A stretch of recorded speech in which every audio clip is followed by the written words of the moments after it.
है तो शॉन भी गुल्ली बुल्ली के साथ भागने लगता है। अरे ये क्या, आगे तो कहीं जाने का रास्ता ही नहीं है। लगता है गुल्ली बुल्ली और शॉन ट्रेन के बिल्कुल आखिर तक पहुंच गए हैं और जेफ द किलर भी बिल्कुल गुल्ली बुल्ली और शॉन के पास में ही आ चुका है।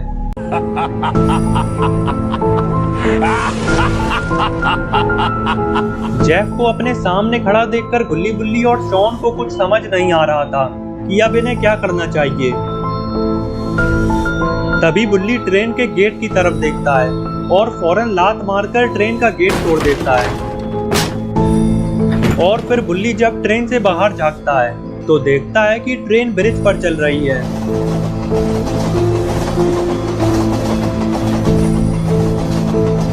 और बुल्ली जब ट्रेन के आगे देखता है तो बुल्ली को आगे एक नदी दिखाई देती है।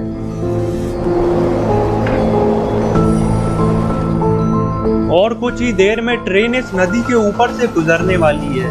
नदी देखते ही बुल्ली के दिमाग में तुरंत एक आइडिया आ जाता है। बुल्ली पलटकर गुल्ली और शॉन की तरफ देखता है तो गुल्ली बुल्ली से कहता है, बुल्ली इतनी ऊंचाई से कूदने की सोचना भी मत। अगर हम इतनी ऊंचाई से कूदेंगे तो बच नहीं पाएंगे। और शॉन कहता है, हाँ बुल्ली, इतनी ऊंचाई से कूदना ठीक नहीं है और वैसे भी मुझे ऊंचाई से बहुत डर लगता है। जेफ द किलर जब गुल्ली और शॉन की बातें सुनता है तो ये जोर जोर से हंसने लगता है।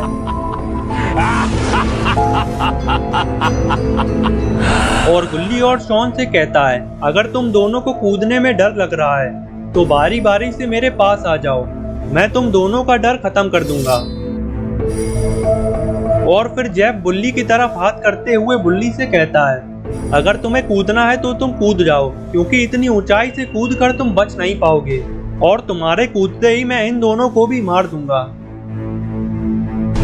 लेकिन बुल्ली जेफ की बातों पर ज्यादा ध्यान नहीं देता है और वापस ट्रेन से बाहर जागता है तो बुल्ली देखता है कि ट्रेन बिल्कुल नदी के पास आ गई है और ट्रेन से कूदने का ये सबसे सही मौका है। बुल्ली फौरन पलटकर गुल्ली और शॉन से कहता है, तुम लोग बिल्कुल मत डरो, हमें कुछ नहीं होगा, अब जल्दी मेरे साथ कूदो। और इतना कहते ही बुल्ली ट्रेन से कूद जाता है। गुल्ली और शॉन भी ट्रेन से कूदने के लिए जल्दी से आगे बढ़ते हैं और जेफ को अपनी तरफ आता देखकर शॉन अपना हैट उतारकर जेफ के मुंह पर मार देता है, जिससे जेफ इनके पीछे नहीं आ पाता है और गुल्ली और शॉन भी जेफ से बचकर ट्रेन से कूद जाते हैं। जेफ देखता है कि गुल्ली बुल्ली और शॉन तो ट्रेन से कूद गए और फिर जेफ फौरन ट्रेन के गेट से नीचे झांकता है और तब जाकर जेफ को अपनी गलती का एहसास होता है, क्योंकि अभी तक जेफ को ऐसा लग रहा था कि ये तीनों इतनी ऊंचाई से कूदकर बच नहीं पाएंगे। लेकिन जेफ को कहां पता था कि नीचे एक नदी भी है जिसमें कूदकर गुल्ली बुल्ली और शॉन बच गए हैं। लेकिन अब जेफ इनके पीछे नहीं कूद सकता है, क्योंकि अब नदी काफी पीछे निकल गई है और अगर जेफ अब कूदेगा तो इसकी हड्डी पसली एक हो जाएंगी। जेफ की आंखों के सामने से गुल्ली बुल्ली और शॉन तीनों निकल गए हैं। इसका जेफ को बहुत पछतावा होता है।